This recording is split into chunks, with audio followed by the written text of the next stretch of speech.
Bonjour à tous, aujourd'hui dans YOLO, on va parler musique et poésie avec Guillaume Asbrook. Bonjour Guillaume. Bonjour.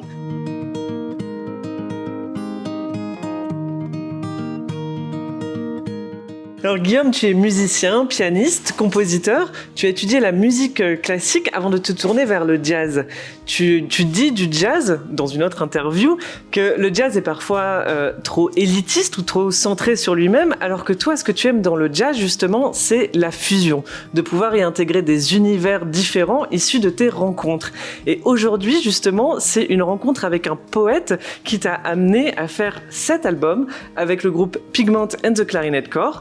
Et c'est le poète Léon Gontran-Damas qui t'a inspiré. Alors, tout d'abord, est-ce que c'est la première fois que tu mêles jazz et poésie ? Difficile de répondre en un mot parce que j'ai déjà beaucoup travaillé avec le texte. J'aime beaucoup ça. Dans un précédent groupe, donc un sextet, mon sextet, j'avais mis en musique un texte de Kafka. Alors, c'était pas vraiment de la poésie, mais voilà, il y a un rapport au texte. Et puis j'ai mis en musique un texte d'Henri Michaud qui s'appelle Voyage en Grande Garabagne. J'ai mis en musique un texte de Tanguy Viel qui s'appelle Cet homme-là. Voilà. Donc oui, j'ai pas mal j'ai un rapport voilà avec la littérature et la musique. J'aime beaucoup ce mélange. Ouais. Et justement, comment on compose une musique pour un poème, sachant que le poème a déjà sa propre musicalité ? Justement, c'est ça qui m'intéresse. C'est-à-dire que le poème, il a sa musicalité, il a sa rythmique, il a sa manière de... la réitération, notamment chez Damas, est vachement importante. Et moi, elle me donne des indications musicales. Et donc, je crois que c'est ça que j'aime bien, c'est que ça me donne de nouvelles idées. Et alors, est-ce que tu peux nous en dire plus sur ta rencontre avec Léon Gontran-Damas ? Alors, pour les auditeurs, Léon Gontran-Damas, c'est un poète du début du siècle. Il a fondé avec Aimé Césaire et Léopold Sédar Senghor le mouvement de la négritude. Et il est un des premiers, il est même le premier à écrire justement sa colère contre l'assimilation et aussi son affirmation d'une sensibilité et d'une culture noire, du monde noir qui lui est propre. Il publie son premier recueil de poésie Pigment en 1937 qui sera censuré 2 ans plus tard. Voilà pour l'histoire de Léon Gontran-Damas. Et alors toi Guillaume, comment tu l'as rencontré Léon Gontran-Damas ? C'est complètement lié en fait à une rencontre avec Nina Kibuanda. On s'est rencontrés avec Nina il y a quelques années. Donc Nina qui est lui-même poète, il est slammer, il est voilà, il porte en fait voilà, c'est quelqu'un de parole, voilà, qui est très dans la parole. Et on s'est rencontrés dans des ateliers avec des collégiens du collège Rosa Parks. Et à un moment, Nina leur a fait travailler un poème emblématique de Léon Gontran-Damas qui s'appelle Le Hoquet, qu'on ne joue pas d'ailleurs dans l'album, voilà. Et quand j'ai entendu, donc c'est vraiment comment Nina portait ce texte-là qui m'a complètement frappé. Le texte m'a frappé, mais la manière dont Nina l'incarnait m'a complètement chamboulé. Et à partir de là, j'ai fait des recherches et puis j'ai proposé à Nina qu'on crée un projet exclusivement dédié à Damas. Et alors ça, c'était à quel moment ? C'était il y a 4-5 ans. Ok. Ouais. Et comment vous avez fusionné vos univers alors ? Avec Nina ? Oui.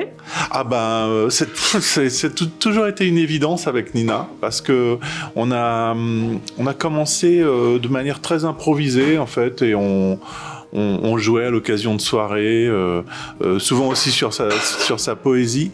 Et Nina, il est tellement musicien dans sa manière de porter ses textes et puis et ceux de Damas. Il est tellement musicien, il est tellement à l'écoute, il est tellement force de proposition. Voilà, c'est un vrai rythmicien, du texte.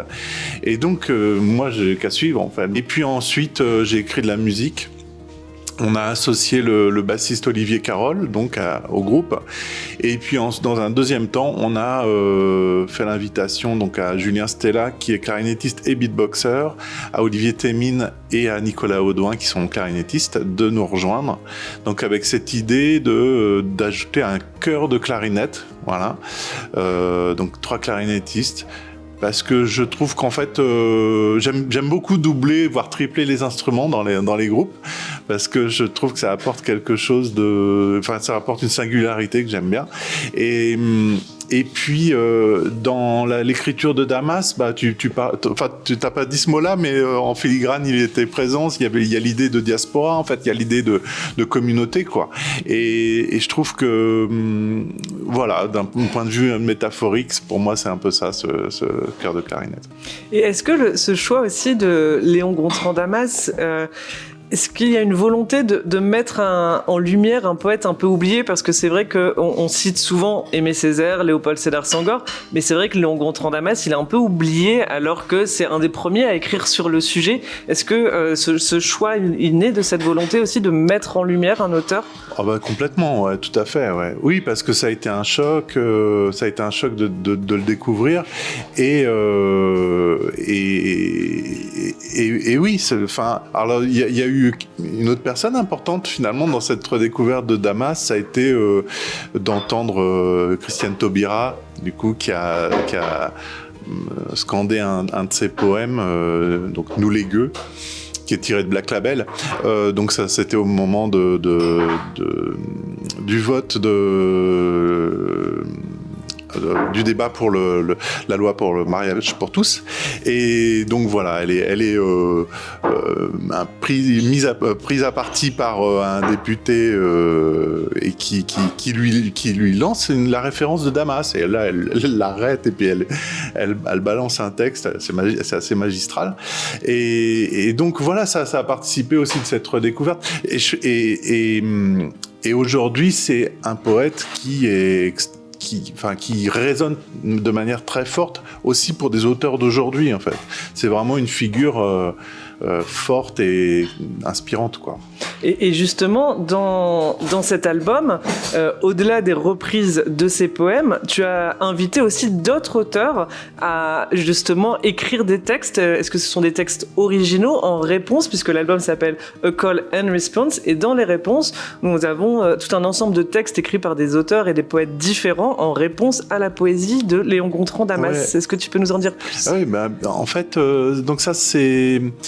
avec Sika Fakambi qui est traductrice et éditrice également, et en discutant on a eu cette idée autour de ce programme-là de lancer l'invitation donc je voudrais pas en oublier, donc donc il y a Eva Doumbia, il y a Catherine Blondeau, il y a Jean d'Amérique, Julien Delmer, René Saint-Éloi, Rahari Manana, Sinzo Hanza, Senabou Sonko, Lucie Tayeb, Gaël Octavia, Lisette Lombé et Yakumba Diémé. Donc voilà, toute des poètes contemporains, ouais, qui ont répondu de manière très enthousiaste, et surtout quand ils écrivent des textes magnifiques en réponse à tous les poèmes qu'on joue donc avec le groupe. Voilà. Et donc ces textes-là ne sont pas dans l'album, mais c'est une bonne raison pour avoir l'album, puisque par contre ils sont pas chantés, voilà. Voilà, mais ils sont inclus dans l'album en réponse. Dans le livret, ouais. Et comment tu as sélectionné les poèmes? Ça devait pas être facile. Alors c'est vraiment ce dont on parlait tout à l'heure, c'est comment qu'est-ce qui moi m'évoque musicalement. Il y avait aussi cette chose de peut-être choisir des poèmes parce que ça reste aussi de la poésie des années 30-40. Des fois, où certains poèmes demandaient des éléments de contexte, en fait, pour être perçus complètement. Et donc, je ne suis pas trop allé vers cela. J'avais envie de textes qui pouvaient être entendus de manière très directe aujourd'hui. Donc, il y a eu ça. Puis après, c'est vraiment on est frappé par un texte et puis du coup on reste dessus, voilà.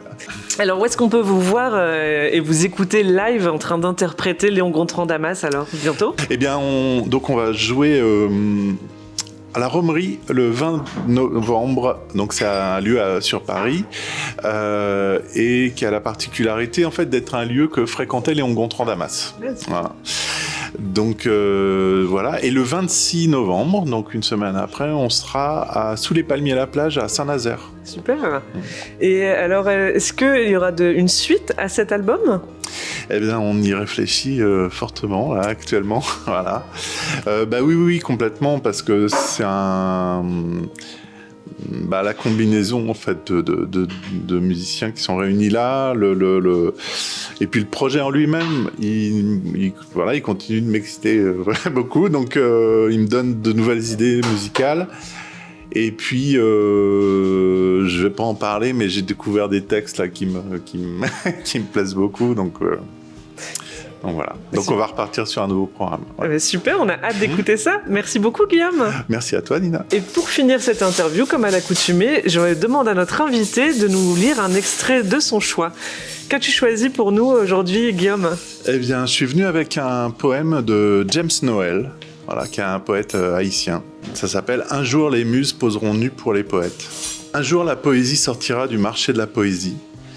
La poésie sortira de sa tanière et prendra la route toute seule comme une grande. Ce sera un jour de fresque, un jour peint sans chevalet, avec des nuances hautes en couleurs. Ce jour se boira clair comme une source, se mangera par grappes, mûr de fruits, de beaux fruits qui exploseront de rire dans le jus de la bouche. L'horizon se donne couché, en toute déraison devant la phrase. Un jour viendra où les muses poseront nues pour les poètes. Merci beaucoup.